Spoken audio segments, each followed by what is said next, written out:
नमस्कार, मैं अंकित कटारिया और मैं प्रणव आपका मुर्गी कंपोस्ट के प्लांट में स्वागत करते हैं। ये वो जगह है जहां पर हम मुर्गी के मल को कंपोस्ट में तैयार करते हैं। आओ देखें कैसे।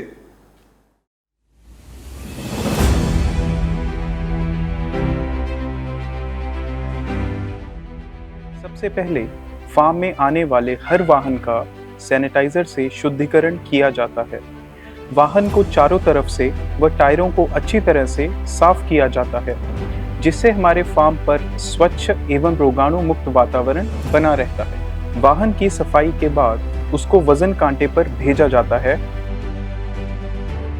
व उसके बाद सारा माल गोदामों में उतार लिया जाता है। गोदामों में से मक्खी, बाजरा, सोयाबीन, खल आदि चेन कन्वेयर से बैचिंग बिन में भर दिए जाते हैं। बिनों में से सामग्री मिश्रित होती है और मुर्गियों को खिलाने के लिए फीड तैयार की जाती है। मुर्गियों के लिए सही पोषक तत्व प्रदान करते हुए संतुलित मिश्रण सुनिश्चित करना आवश्यक है।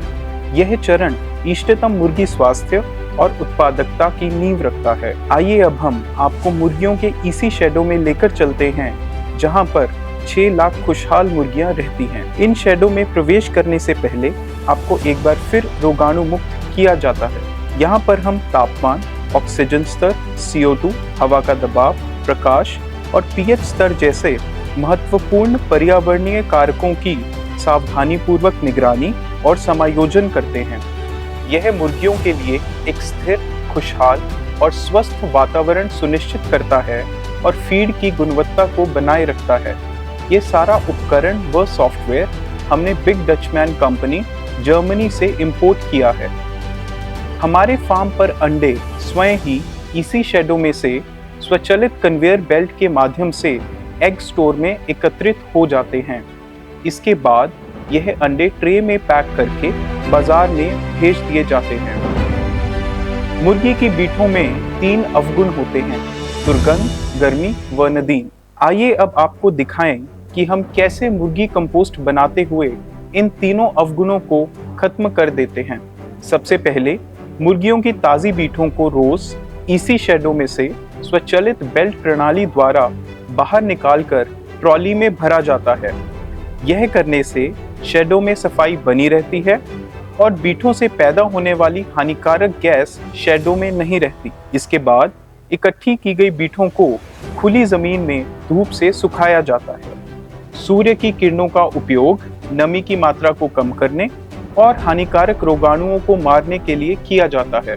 सन ड्राई होने के बाद बीठें अगली प्रक्रिया के लिए तैयार हो जाती हैं। इसके बाद सूखी हुई बीठों की ट्रैक्टरों द्वारा टिलिंग की जाती है। टिलिंग करने से हवा की उपलब्धता बढ़ती है। वे सारी बीठें आपस में संपूर्णता से मिश्रित हो जाती हैं।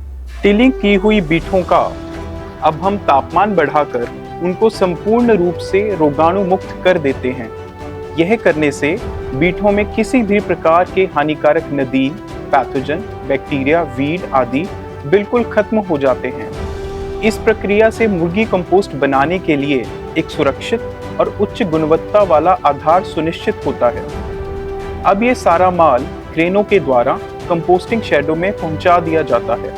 कंपोस्टिंग प्रक्रिया शुरू करने से पहले इसमें कई प्रकार के सूक्ष्म जीवाणुओं का घोल अथवा कंसोर्शियम का छिड़काव किया जाता है। यह सूक्ष्म जीवाणुओं का घोल बीठों के जैविक पदार्थों को संपूर्ण रूप से पौष्टिक तत्वों में तब्दील करने में महत्वपूर्ण भूमिका निभाता है। यह सूक्ष्म जीवाणुओं का छिड़काव होते ही कंपोस्टिंग की प्रक्रिया शुरू हो जाती है। Koshin engineering company Japan composting की दुनिया में विश्व प्रसिद्ध कंपनियों में से एक है।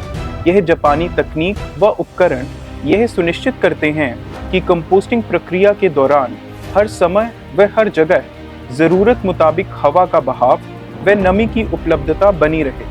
इससे मुर्गी कंपोस्ट में 17 के 17 पौष्टिक तत्वों की मौजूदगी बनी रहती है और मुर्गी कंपोस्ट आयनाइज्ड रूप में परिवर्तित हो जाती है अथवा जिस रूप में पौधे की जड़ें पौष्टिक तत्वों का उपभोग करती हैं, हमारी कंपोस्ट उस रूप में उपलब्ध हो जाती है। मुर्गी कंपोस्ट का pH न्यूट्रल होता है और यह मिट्टी की पानी प्रतिधारण क्षमता में वृद्धि करती है। हर वक्त सही मात्रा में हवा व नमी की उपस्थिति में तैयार की गई मुर्गी कंपोस्ट जैविक पदार्थों को सही तरह से पौधे के लिए पौष्टिक आहार में तब्दील करती है एवं जरूरत से ज्यादा मीथेन, अमोनिया व आदि हानिकारक गैसों को बाहर निकाल दिया जाता है। कंपोस्टिंग प्रक्रिया पूरी होने के पश्चात हर बैच का सही तरीके से माहिरों के द्वारा निरीक्षण किया जाता है। आखिर में मुर्गी कंपोस्ट पैक करके बाजार में भेज दी जाती है। सो इस तरह से हम मुर्गी की बीठों के पौष्टिक तत्वों से भरपूर कंपोस्ट तैयार करते हैं, जो आपके खेतों व बागों में डलते ही चमत्कार दिखाना शुरू कर देता है। धन्यवाद।